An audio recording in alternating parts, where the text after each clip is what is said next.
अस्सलाम वालेकुम रहमतुल्लाहि व बरकातुहू। आप देख रहे हैं मेरा यूट्यूब चैनल और मैं हूं गुलाम नबी मदनी। नाज़रीन किराम, इराक़ के अंदर इस वक्त हालात शदीद ख़राब हो चुके हैं, हंगामे फूट पड़े हैं, झड़पें शुरू हो चुकी हैं, लड़ाई और दंगे फसादात बढ़ते जा रहे हैं। वो इराक़ जो आज से 17 साल पहले सद्दाम हुसैन की हुकूमत में अरब दुनिया का एक ताकतवर मुल्क हुआ करता था, मुसलमानों का एक ताकतवर मुल्क हुआ करता था, उस इराक़ को पहले अमेरिका ने उजाड़ा। और अमेरिका को यह हिम्मत उस वक्त हुई जब इराक़ के अंदर लोगों ने गद्दारी की, जब इराक़ के अंदर से लोग बिक गए, जब लोगों ने इराक़ के अंदर के लोगों ने ईरान और दीगर मुल्कों के साथ मिलकर वहाँ की मुंतखब सद्दाम हुसैन की हुकूमत का तख्ता उल्टा। सद्दाम हुसैन को इराक़ के लोगों का दुश्मन बताया गया। सद्दाम हुसैन का तख्ता उलटने के बाद कहा गया कि अब इराक़ अच्छा हो जाएगा, वहाँ लोगों को सहूलत मिलेगी, लोगों को इंसाफ मिलेगा और लोग वहाँ अच्छी ज़िंदगी गुजारेंगे। लेकिन दुनिया ने देखा कि 17 साल गुजर गए हैं। इराक़ जो आज से 17 साल पहले था उससे इतना बदतर हो चुका है कि दुनिया के सबसे बदतरीन ममालिक में इराक़ का शुमार होने लगा है। नाज़रीन किराम, 17 सालों में इराक़ के अंदर अमन नहीं आया है। 17 सालों में इराक़ के अंदर जो इराक़ी मुसलमान कत्ल हुए हैं, शहीद हुए हैं, जो ज़ख्मी हुए हैं, उनकी तादाद 50 लाख के करीब है। जी हाँ नाज़रीन किराम, ये मामूली फिगर नहीं है। 50 लाख के करीब इराक़ी मुसलमान शहीद हुए, ज़ख्मी हुए और माजूर हो गए। और इस वक्त सूरत हाल ये है कि इराक़ के अंदर हुकूमत तो है, कहा जाता है कि यह हुकूमत इराक़ के अंदर एक ऐसी हुकूमत है जो कि आवाम की उमंगों के मुताबिक कायम हुई है, लेकिन यह हुकूमत इराक़ के मसाइल हल करने में नाकाम है। और यह हुकूमत भी उन लोगों पर मुश्तमिल है जिसे अमरीका के कठपुतली हुक्मरान कहा जाता है, जिन्हें ईरान नवाज हुक्मरान कहा जाता है। सूरत हाल यह है नाज़रीन किराम कि पिछले 1.5 हफ्ते से इराक़ के दारुल हुकूमत बगदाद के अंदर हंगामे फूटे हुए हैं। इस वक्त इराक़ के अंदर जो हुकूमत में लोग बैठे हुए हैं ये ईरान नवाज हैं। इनको ईरान से पैसे मिलते हैं, ईरान से फंडिंग मिलती है, ईरान से मदद मिलती है और पिछले 17 सालों से अमलन इराक़ पर हुक्मरान ईरान ही है। और अमेरिका जो कि इराक़ के अंदर एक तरह से ममनुआ हथियारों को तबाह करने के झूठे दावे पर आया था, वो पिछले 17 सालों से इराक़ को लूट रहा है। इराक़ का पैसा ले गया, इराक़ का सोना ले गया, इराक़ से पेट्रोल ले गया और इराक़ से मादनियात निकाल कर ले गया। और इस वक्त भी अमेरिका और नेटो के फ़ौजी यहाँ पर इराक़ में मौजूद हैं। दूसरी तरफ ईरान भी पिछले 17 सालों से दोनों हाथों से इराक़ को लूट रहा है। अब हो क्या रहा है, एक साल कबल तकरीबन अक्टूबर में, पिछले साल अक्टूबर में इलेक्शन होते हैं इराक़ के अंदर और इस इलेक्शन के अंदर इराक़ के अंदर जो सबसे ज़्यादा सीटें जो जमात जीतती है वो इराक़ के एक मशहूर शिया लीडर हैं जो कि इराक़ी अरब शिया लीडर हैं, जिनका नाम मुक़्तदा अस-सदर है। उनकी जमात वो वाज़ेह तौर पर बढ़तरी हासिल कर लेती है, वो जीत जाती है। पिछला 1 साल तकरीबन होने वाला है। मुक़्तदा सदर की जमात सुन्नी मुसलमानों के इत्तेहाद और बाकी लोगों के साथ मिलकर इराक़ नवाज लोगों की हुकूमत बनाती है, बनाना चाहती है, लेकिन ईरान नवाज हुक्मरान उसे हुकूमत बनाने नहीं देते। चुनांचे नाज़रीन किराम, जब सब्र का पैमाना लबरेज हो गया तो मुक़्तदा सदर के हामियों ने इराक़ के दारुल हुकूमत बगदाद में वाक़े जो पार्लियामेंट है इराक़ की, उस पर धावा बोल दिया। 4 दिन कबल भी इराक़ की पार्लियामेंट पर धावा बोला गया और कल भी इराक़ की, कल रात भी, कल शाम भी इराक़ की पार्लियामेंट पर धावा बोला गया। और इस वक्त हालात बड़े कशीदा हैं। वजह यह है कि इराक़ की पार्लियामेंट के अंदर जो ईरान नवाज लोग हैं वो अपना वज़ीर आज़म लाना चाहते हैं, हालांकि उनके पास सीटें कम हैं। सीटें सबसे ज़्यादा हैं मुक़्तदा सदर के पास जो कि ईरान के ख़िलाफ़ हैं। वो कहते हैं कि इराक़ के अंदर सिर्फ इराक़ियों को हुकूमत करने का हक़ है, यहाँ पर बाहर से ना सऊदी अरब आए, ना बाहर से ईरान आए, ना कोई और मुल्क आए।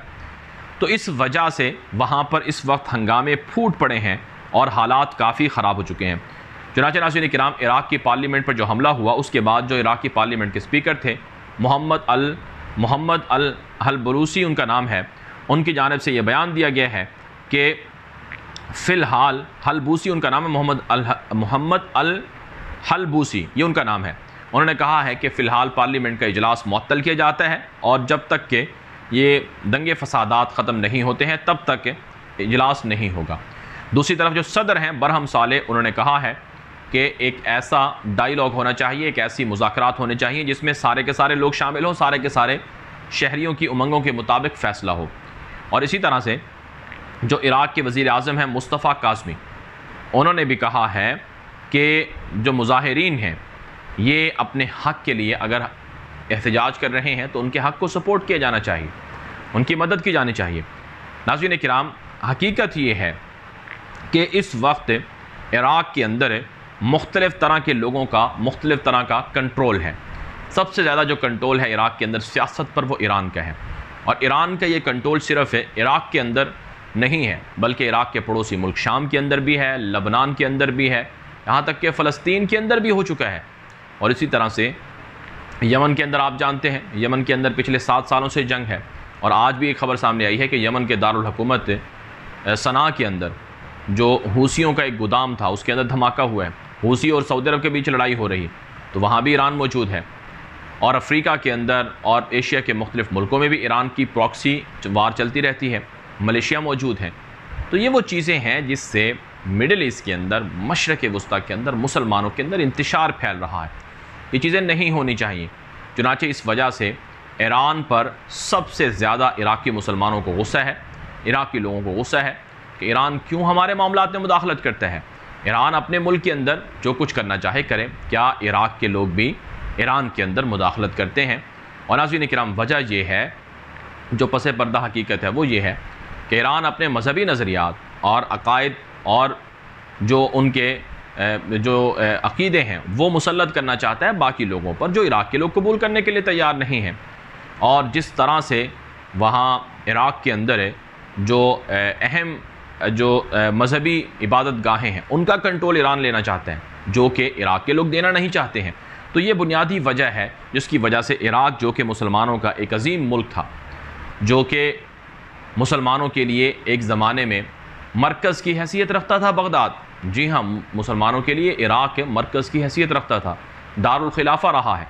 सैयदना अली रज़ी अल्लाह तआला अन्हु के ज़माने में इराक़ को दारुल खिलाफ़ा बनाया गया था। और फिर आप जानते हैं कि जो सल्तनत अब्बासिया थी उनका पाया तख्त भी इराक़ था।